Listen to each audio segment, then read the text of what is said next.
This looks like a success story on the surface, but what Shedeur Sanders is building right now might actually complicate his future in Cleveland. Because in the NFL, being a star off the field doesn't guarantee trust on it, and the bigger his spotlight gets, the smaller his margin for error becomes. This might be a bigger problem than anyone expected, because what Shedeur Sanders is doing right now isn't just building a brand. It might be quietly shaping his future as the Cleveland Browns quarterback, and not necessarily in the way people think. Because on the surface, this looks like success. A fifth-round rookie who fought his way onto the field, became a starter, made the Pro Bowl, and is now one of the most recognizable young athletes in the country. That's the dream. But here's the problem. The NFL doesn't evaluate quarterbacks the same way fans do. And right now, Sanders is sending two very different signals at the same time. One on the field, one off of it. And the gap between those two might be bigger than anyone expected. Because if you just look at the numbers, the story isn't clean. Yes, 1,400 yards in 8 games, 7 touchdowns, a Pro Bowl selection. That sounds impressive. But then you see the 10 interceptions. And suddenly, the conversation shifts. Because interceptions aren't just mistakes. They're decision-making errors. They're timing issues. They're reads that didn't develop fast enough. And for a young quarterback trying to establish himself, that matters more than highlight plays. Now add context. Sanders didn't start the season as the guy. He was buried on the depth chart, third string. He only got his opportunity after an injury, which means his rise wasn't planned. It was reactive. And that matters because the Browns didn't build their system around him. They adjusted to him. And this is where it gets interesting because when a quarterback emerges unexpectedly, teams don't immediately commit. They observe, they collect data, they look for consistency, and most importantly, they look for signs of control. Control of the offense, control of the locker room, control of the moment. And this is where things start to get complicated because while Sanders was trying to establish that control on the field, off the field, he was building something else entirely, a brand. Massive endorsements, Nike, Gatorade, Beats, AT&T, luxury partnerships, fashion ventures, now even launching SS2 Legendary. And just recently, he makes a direct request to fans, follow at SS2 Legendary. That might seem small, but in the NFL, timing is everything. And this is where the real question begins. Because while Sanders is expanding his off-field presence, the Browns still haven't decided if he's their quarterback. Deshaun Watson is expected to return, and no matter how you feel about him, he still carries the weight of a $230 million contract. That means he will be given every opportunity to reclaim the job. And if he's healthy, the Browns are going to have to make a real decision, not a theoretical one, a real one. And this is where most people get it wrong. They think this is a competition based purely on talent. It's not. It's about alignment. What direction is the franchise going? Because Watson represents investment, Sanders represents potential, and those are two very different timelines. Now, here's the part nobody is talking about. When a young quarterback builds a massive brand early in his career, it changes how teams evaluate him. Not always negatively, but differently, because the expectations shift, the scrutiny increases, the margin for error shrinks. Every mistake gets amplified. Every interception becomes a headline. Every performance gets filtered through a bigger spotlight. And that's fine if your on-field production is stable. But Sanders' rookie season wasn't stable. It was explosive at times and concerning at others, which creates tension. Because now the Browns aren't just evaluating a developing quarterback.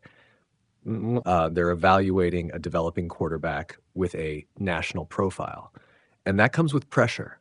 Not just on him, but on the organization. Because if they commit to Sanders, they're not just choosing a player, they're choosing a face of the franchise, a brand, a personality, a spotlight.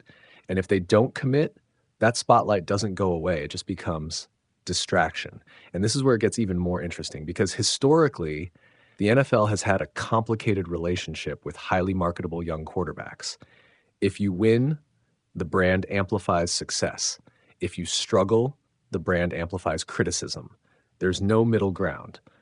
And Sanders is walking directly into that dynamic in year 2. Now let's bring it back to football, because at the end of the day, that's what decides everything. Sanders showed he can move the ball.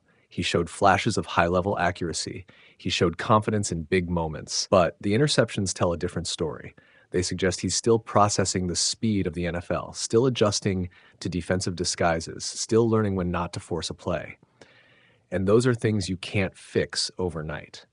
That takes reps, time, patience. Which brings us back to the Browns' dilemma. Do they give Sanders that time? Or do they lean on Watson if he's ready? Because if Watson returns even close to his old form, the decision gets uncomfortable. You're choosing between a proven ceiling and an uncertain future. And while Sanders is building momentum off the field, he still has to prove he can stabilize things on it. Because right now, the most important thing for his career isn't followers. It isn't endorsements. It isn't even popularity. It's clarity. Clarity in decision-making, clarity in reading defenses, clarity in who he is as a quarterback. And until that's fully established, everything else becomes secondary. So the real question isn't whether Shedeur Sanders can be a star. He already is, just not fully in the way the Browns need yet. The real question is this: can he align his rising brand with consistent on-field control before the Browns are forced to choose a direction? Because in the NFL, you don't get unlimited time to figure that out.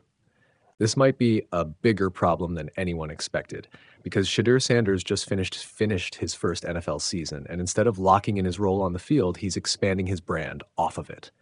Now, on the surface, that sounds normal. Young star, big personality, massive following. But in Cleveland, right now, that timing feels off, because the Cleveland Browns don't have clarity at quarterback.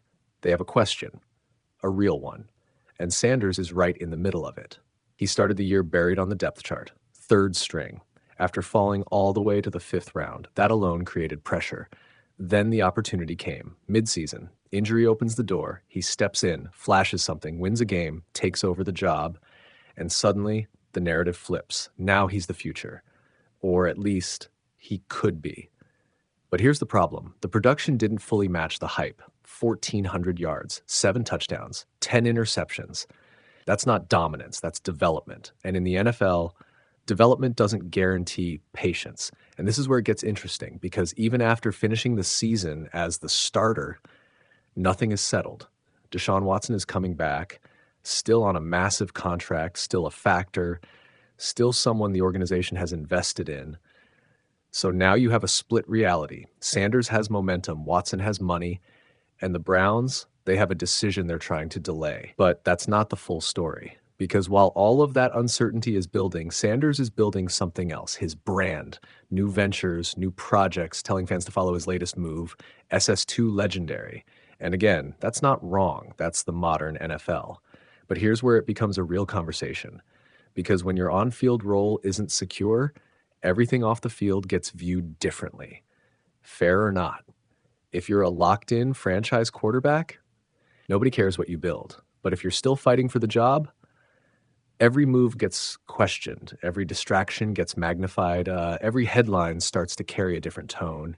And that's where this starts to feel like a potential issue. Because Sanders isn't just a player anymore. He's a brand, a personality, a spotlight. And that spotlight, it doesn't turn off when things get messy. And things in Cleveland are about to get messy. Quarterback competition, pressure from the front office, expectations from fans, and the constant comparison to Watson. So now the real question becomes, can he balance both? Can he build a brand while still proving he's the answer on the field? Because if he plays well, this all becomes a strength. But if he struggles, it quickly turns into a narrative he won't be able to control. And in a quarterback room that already feels unstable, that might be the last thing the Browns can afford.